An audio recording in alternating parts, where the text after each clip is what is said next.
حضرت عمر ابن الخطاب کے زمانے میں ایک گویا تھا، وہ تنبورہ بجا کر گاتا تھا اور اسی سے اس کی روزی روٹی چلتی تھی۔ وقت گزرتا گیا، بڑھاپا آیا، اس کی آواز ساتھ چھوڑ گئی۔ جب آواز چلی گئی تو روٹی بھی بند ہو گئی، چولہا ٹھنڈا پڑ گیا اور وہ فاقوں تک پہنچ گیا۔ ایک دن وہ جنت البقیع کے سامنے سے گزر رہا تھا، اچانک اس کے قدم مڑ گئے اور وہ جنت البقیع میں جا کر بیٹھ گیا۔ اس نے آسمان کی طرف ہاتھ اٹھائے اور روتے ہوئے عرض کرنے لگا، یا اللہ، جب تک آواز تھی میرا چولہا جلتا تھا، اب آواز بھی چلی گئی اور روزی روٹی بھی چلی گئی، میں بھوکا ہوں، تیرے در پر آیا ہوں۔ اب میرے پیارے عزیزو، یہاں ہماری باتوں پر غور کرنا۔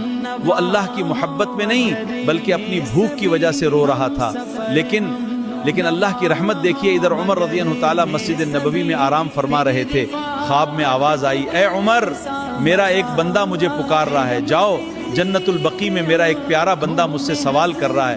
حضرت عمر اتنی جلدی اٹھے کہ جوتے پہننے کا بھی خیال نہ رہا اور تیزی سے جنت البقیع کی طرف چل پڑے۔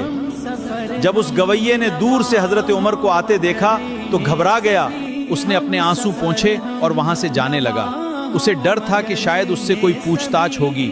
پیچھے سے حضرت عمر نے آواز دی، اے جانے والے، ٹھہر جا، میں اپنی طرف سے نہیں آیا، مجھے بھیجا گیا ہے۔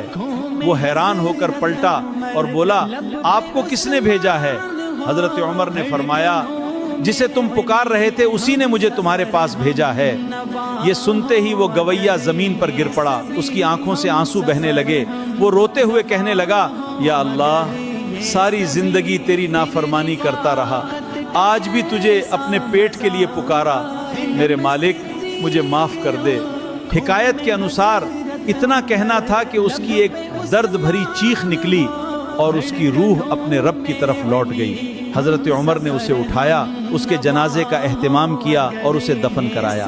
میرے عزیزو، رب کو راضی کرنا بڑا آسان ہے، ایک بار توبہ تو کر لو، پھر دیکھنا اللہ کتنا مہربان ہوگا۔